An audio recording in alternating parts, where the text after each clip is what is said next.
Hey, you guys, welcome to Listen Bitch Presents Tell Me Why You're Special. This is the arena where you stop waiting and start showing up because you were not created to play small. God's DNA is in you. You're built to rise, rebuild, create, become. And the parts of your story that broke you, that's not the end. That's literally your message. So let's get into it.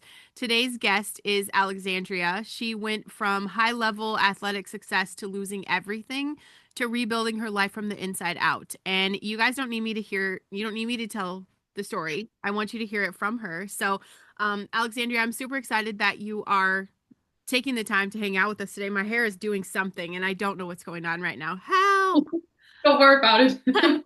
I appreciate so much for you coming on here. And the first question I kind of start people off with is basically give us your elevator pitch and tell us what makes you special. So, what makes me special is I come from a background of severe trauma, and I help people with that kind of similar background to feel safe enough in their body to become their true self. Yeah. So, that's what I do. And I help them with tools that are very different than the traditional mentoring and therapy, right? So, I mix Qigong, like Daoist practices, into spiritual therapy. And I'm literally a therapist mixing up can we say the spiritual aspect of life with the old school therapy methods. So I'm mixing a lot of things that life has brought to me and that actually has healed me. Like I can't even believe it. I feel like I got a whole new brain. Yeah. And I'm like, is this even possible? Like, even in therapy school, they don't teach us that people with severe mental illness can be like healed. It's Right. more like learn to live with it, right? Yeah. But I'm healed.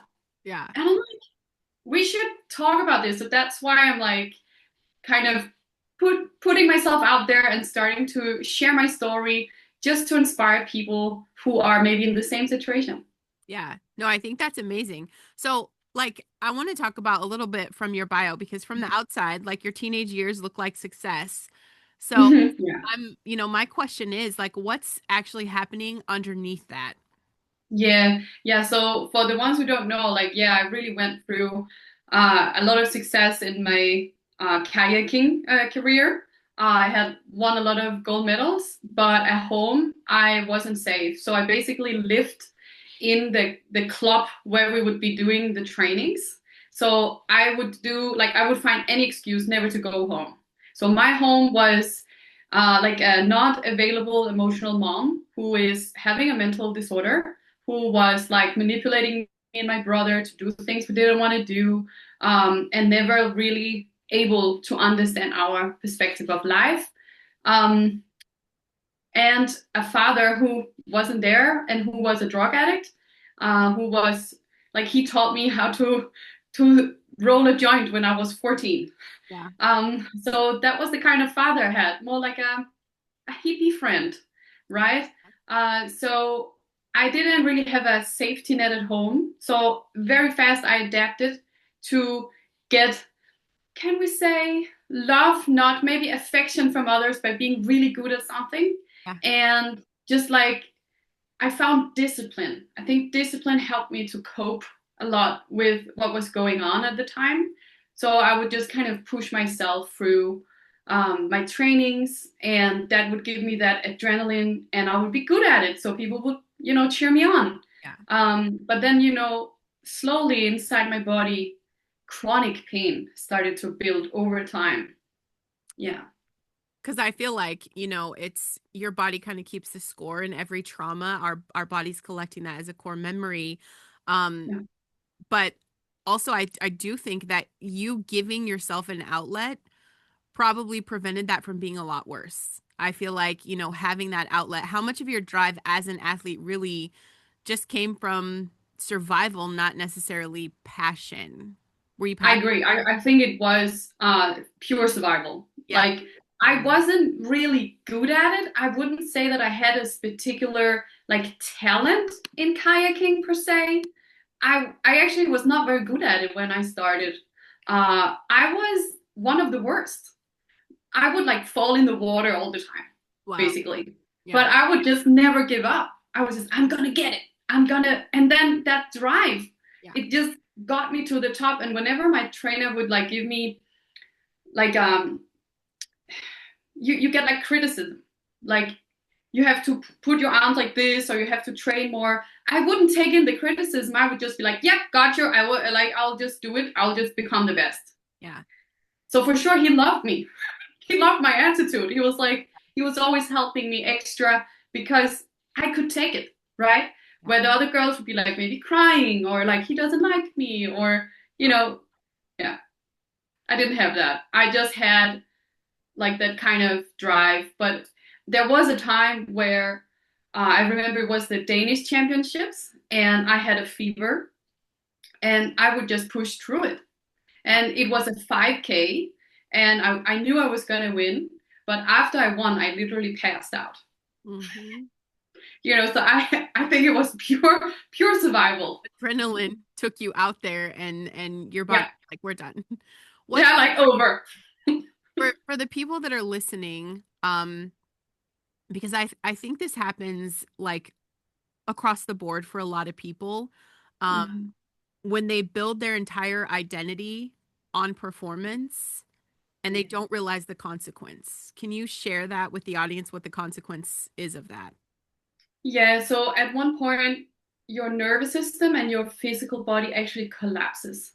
So in the beginning, you will have small signs, Hmm. and it's really about noticing those signs. Like maybe you have fevers, like I had, or maybe you have physical symptoms like pain or headaches, or you just all of a sudden you feel exhausted. Yeah. And for me, it was a full collapse, like physical collapse. My body literally gave me attacks of pain. Like I would have attacks and I couldn't move. Wow. And it was like they would scan my neck and nothing was wrong in the neck, right? But I couldn't move. I had full pain. Wow. Same with my arm. I had a whole period where I couldn't move my right arm. Yeah. I couldn't, and it was my body saying stop because when it's something that also happens when you don't feel safe in childhood, you learn to overdrive Yeah. your own nervous system. So you actually live with this kind of like really high level of adrenaline Yeah. and you kind of get a little addicted to that. Yeah. So whenever it starts to drop, something in your nervous system starts to feel unsafety and then you go back again. But at one point it just all collapses. So Yeah. I want to say you have like this kind of like a function freeze You. in the nervous system. But at one point, you need to teach your body to regulate, Yeah. to come back to safety, and that is actually something to learn. Yeah. Like how does it feel like to feel safe in my own body in my own life? Because if you had it from childhood, like I had, like you don't know what it feels like. No Right. one taught you. Right. And sometimes feeling good is like the most scary thing, but like I think what people Yeah, don't understand is a lot of people are doing this when you're in fight or flight, you're flooding your body with cortisol poisoning. And yeah, that's why things are, like you can't move your shoulders, your hips start to hurt, you have pain that can't be explained. Like that's a number one sign of you've just like you're freaking out 24/7. You think you're fighting a bear and you're not. yeah. Like it's just a text message, there's not a family of lions outside waiting to eat me. It's just a text message. And I mean, it's taken a lot. I love, that you found something outside of yourself, because literally I've worked on healing my nervous system for the past, it's been a good solid 2 years that it's taken me, and a walk with Christ to be able to come to this place to be like, okay, I'm not meant to be freaking out all the time, all the time. And so, we know what it feels like physically. Mm, Like your body forces you to stop. I think everybody kind of understands that physically. But what yeah. does it do to you mentally and emotionally? Hmm. Yeah, so mentally for me, what happened was I have to fix this. So that was my anxiety. So the anxiety level, when it came up, it would be just overwork or overdo. So even later in life, even after I healed my chronic pain, right? After I got better, I started to have like more of a normal life. It was still there. It just showed up in different ways. So what you're saying is really true. Like 2 years is not even that long. I No. think that's actually quite a short time to heal our nervous systems. I feel like is a constant thing. If I ignore it, it will not let me. Like I will get a symptom. Like I think it's like mentally, it's like a pushing for me. It's more of a, some have different things. Some maybe get self-blame, or for me, it's more like if I don't do this, then I'm not good enough. I have to push, push, push. And then what I really met in myself emotionally was deep shame, deep, deep shame of feeling Yeah. I'm the wrong person. Like the way I am is wrong. It's unlovable. Like that was like my deep emotions and self-identity. And when I realized that, I was really like, no wonder I feel so bad. Like no wonder I can't heal Yeah. if this is what like my body it has imprinted on itself. I'm unworthy, I'm not good enough. It's not even that, it's like I'm wrong. Yeah. That was and shame. Yeah. So I've been sitting with that, especially for the last 4 or 5 years. Yeah. It took that long. Yeah. I can very much relate to that. And it is why I tell people that honestly, reading the Bible is non negotiable because there are so many reminders over and over that you are worthy.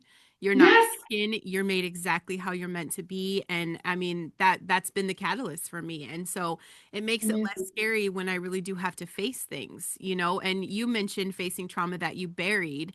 And I think that stuff's going to come out forever in life. Like we're always going to be tested. I mean, that's I feel like that's the devil's playground. Like let's keep them tested and living in fight or flight, and they're never going to find that peace.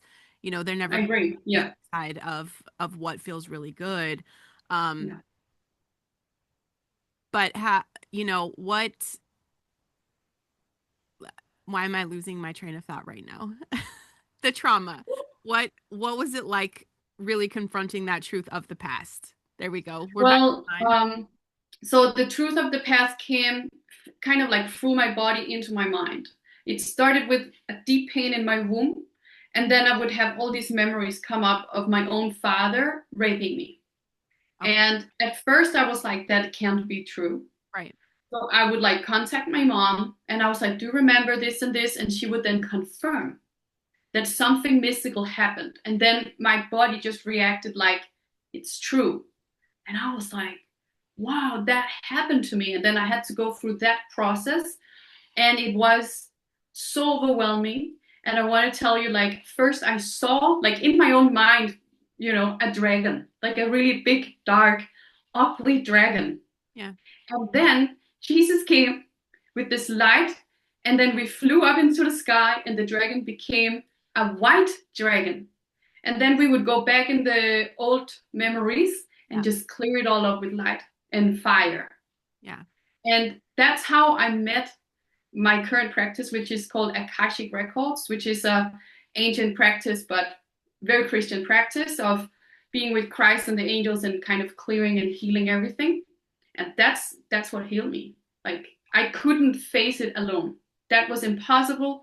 Any any therapist I've been with, they're like, maybe you should give it some time. Yeah. Maybe it's not now for you. And I was like, yes, it has to come out now. Yeah. But I did it with Jesus. I did it with the angels. I did it with the support of love, like divine love. That was the only thing that could get me through that. Yeah. That makes a lot of sense. I mean, you know, in this period, you lose direction, you lose income, you lose identity. Yeah, How close were you to not even knowing who you were at your core anymore?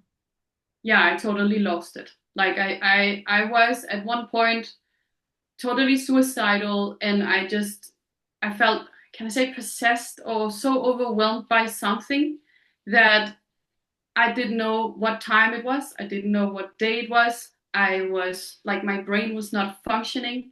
My whole body was in shutdown. Um, and how did I get out of it? That's why I'm like, but something in me, there was just something in me like I like felt like, no, I will win. Yeah. Like I will win over this. It will not, it's not true. Something in me just knew it's not true. But it was not my human experience that knew. It Yeah. was something deeper because the human was totally destroyed. And what I learned was more just to like sit with it like from love, like sit and just like sit with that pain and not try to change it or transform it or like, Yeah. but just kind of sit with it. And then I was guided to find a healer. I met this healer and she taught me a method. It's like 6 steps where you go in and you mess around in your own subconscious mind, which is, you know, you gotta be careful, Yeah. but that actually worked. And then I started to like come back to myself with those like very like I had like a PDF and I would be like, I'm this and this is who I am. Now I believe it. Like I would really like go through these steps and then I would find myself again. Yeah. Yeah. So I did find a method. Yeah. Tangible steps, because I think that part of Yeah. healing your nervous system, um, and neuroplasticity, rewiring your brain, not necessarily um in the modality that you did this, but I'm saying like in a tangible way, are there actionable things that you did to rewire, you know, Yeah. just even the neuroplasticity in your brain, different, habits? Did you start to create stuff? What were the things that you did Yeah. that helped that? So in the beginning, the thing that helped me the most was qigong. So actually, not anything with the mind, but feeling my feet on the earth, Hmm. and then like coming back to my body. That was like number one for me. Then, whenever those feelings came up, I would go through these 6 steps, which is more of a reprogramming. So it's like you go deep into the pain, you remove the pain, by forgiving yourself for the judgment that you put on yourself from whatever happened to you. Yeah. You remove that judgment and then you put in a deeper divine truth. After I had done that on myself, I don't know, 2 or 3 years, then I started to work on my neuroplasticity and implement new beliefs and do that like really, I want to say like kind of hardcore every damn day, Yeah. every morning, just even when I don't believe it, and I'm still doing it every day. I don't think I'm ever going to stop doing it. It's like you see the effect both in your brain, but also in your reality. Like Yeah. it really works. So that's something I'm definitely doing. But when I tried doing it in the chaos, Yeah. it was impossible. I couldn't do that. Yeah. Nothing would stick. Right. What is something Yeah. you would say to the younger version of you right now, the one before she throws herself into kayaking? If you had 5 minutes with her, what are you saying? It's okay to walk away. Yeah. Actually, what I would say to her, she doesn't have to do all of that. Yeah, it's okay to walk away. She did have a possibility to choose another path, Yeah. and that's where I would take her.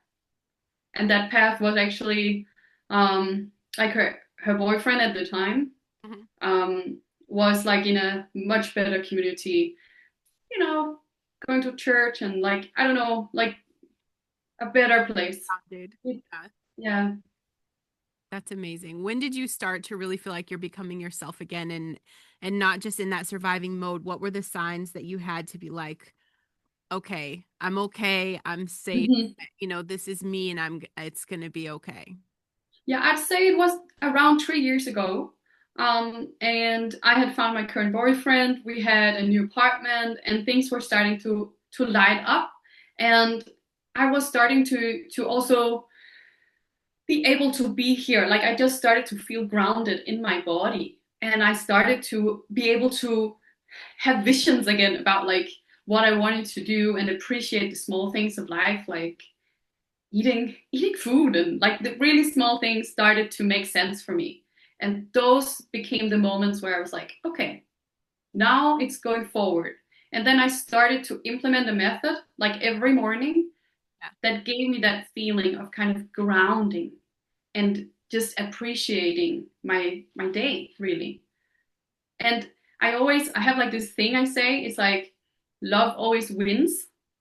And it's kind of like I think it started at that time 3 years ago where I felt like, oh, I can choose another door. Like, I don't have to fix this chaos. I can just choose love. It's that easy. Yeah. And it feels in my body like it's impossible and I'm supposed to suffer forever. But if I let it go actually and just choose love, it's already here. It's just a door I never learned I could choose. Yeah. And that's why it changed. And it wasn't like a method, or it was more of an inner feeling of I choose love. Yeah. I choose that every day. Yeah.